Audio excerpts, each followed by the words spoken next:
Hello viewers, আসসালামু আলাইকুম। আশা করি সবাই ভালো আছেন। আলহামদুলিল্লাহ আমরা ভালো।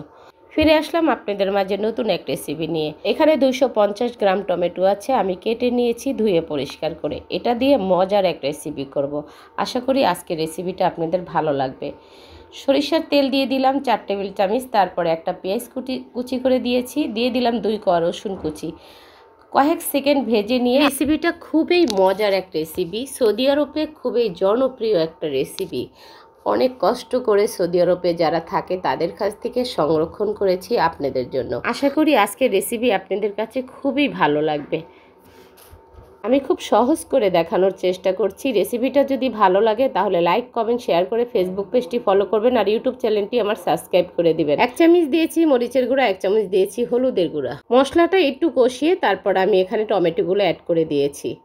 এবার দিয়ে দিলাম স্বাদ মতো লবণ। লবণটা দেওয়ার পরে আমি নাড়াচাড়া দিয়ে ঢাকনা দিয়ে ঢেকে দিয়েছি। দেখেন একেবারে গলে গেছে, কারণ এখন ফ্রেশ টমেটো বাজারে পাওয়া যাচ্ছে। এই ফ্রেশ টমেটো দিয়ে এই শাকশুকাটা খেতে অনেক মজা। রুটি, পরোটা, গরম ভাত আপনি চাইলে যে কোনো জিনিস দিয়ে খেতে পারবেন। এখানে ডিম ব্যবহার করতে হবে, আমি 3টা ডিম নিয়েছি।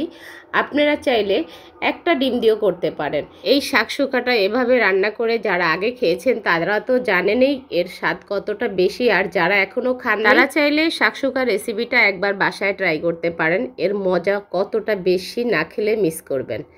আমি এখন টমেটোর সাথে ডিমটা মিলিয়ে নিচ্ছি, ভালো করে মিশাতে হবে একেবারে যাতে গলে যায়, ডিম আর টমেটো একাকার হয়ে যায় মিশে।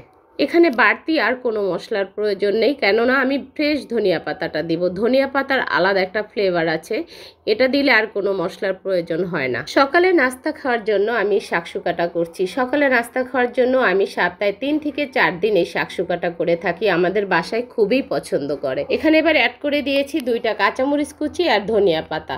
আরও 1 মিনিটের মতো আমি নাড়াচাড়া দিব, তারপর আমি নামিয়ে ফেলবো। হয়ে গেছে আমার শাকশুকাটা।